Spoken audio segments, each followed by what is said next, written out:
Sup mga koy, so eto, nakabalik na yung GoPro ko, buhay na ulit. Ayan. Magpi-fishing na ulit tayo. Kasi mula nung nawala to, hindi na ako ganun ka ganado mag video. Nung time na nasira to. So, ang nag-repair pala nito si Hero Moto. Punta lang kayo sa page niya kung may paparepair kayong mga action cam. So napakagaling niya mag-repair mga kuys. Itong takip wala to eh. Parang binigay niya na free. Tapos yung motherboard nito pinalitan niya kasi hindi na raw nagfa-function na maayos yung motherboard ko. Kaya iba na yung serial number nito.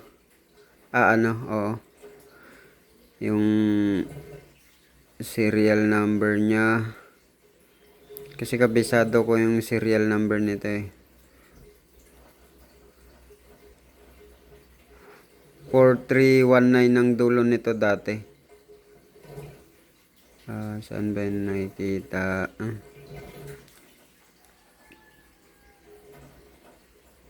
About. Ayan. Ayan, iba na oh. Ano na siya? Hindi pala, blurred pala. 3287 na siya. So, iba na yung board nito. Thankful pa rin kasi na-repair siya ng maayos. Back to original. So, kailangan na lang ulit niyang ingatan. So, hindi ko na to ilulusong ng